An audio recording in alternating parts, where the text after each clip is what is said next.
Folks, I've just spoken with Prime Minister Netanyahu. Earlier today, I spoke with President al-Sisi of Egypt. Prime Minister Netanyahu informed me that Israel has agreed to a mutual unconditional ceasefire to begin in less than 2 hours.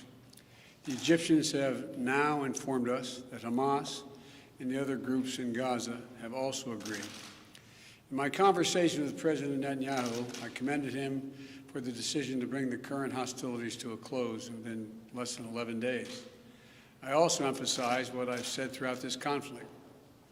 The United States fully supports Israel's right to defend itself against indiscriminate rocket attacks from Hamas and other Gaza-based terrorist groups that have taken the lives of innocent civilians in Israel.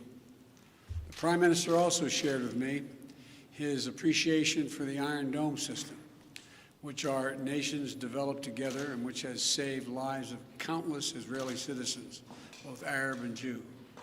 I assured him of my full support to replenish Israel's Iron Dome system to ensure its defenses and security in the future. Over the last 11 days, I've spoken with the Prime Minister 6 times.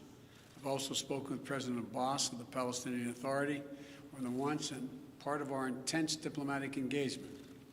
And I want to also thank the Secretary of State, the Secretary of Defense, our National Security Advisor, and everyone on our team for their incredible efforts to bring this about, this outcome that we're about to see. You know, we've held intensive high-level discussions, hour by hour, literally.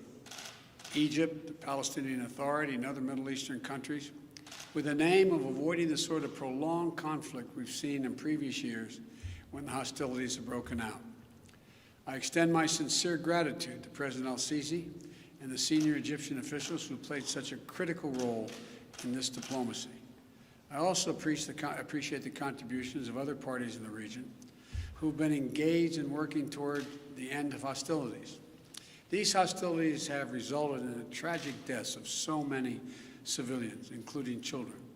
And I send my sincere condolences to all the families, Israeli and Palestinian, who have lost loved ones, and my hope for a full recovery for the wounded.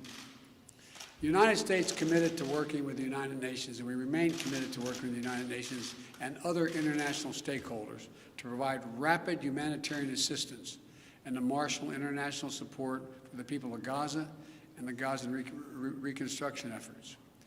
We will do this in full partnership with the Palestinian Authority, not Hamas, Authority, in a manner that does not permit Hamas to simply restock its military arsenal. I believe the Palestinians and Israelis equally deserve to live safely and securely and to enjoy equal measures of freedom, prosperity, and democracy. My administration will continue our quiet and relentless diplomacy toward that end. I believe we have a genuine opportunity to make progress, and I'm committed to working for it. I want to thank you all. May God bless you all, and pray that this continues. Thank you so much. Mr. President, evidence of significant de-escalation. Are you confident the ceasefire will last, President Biden?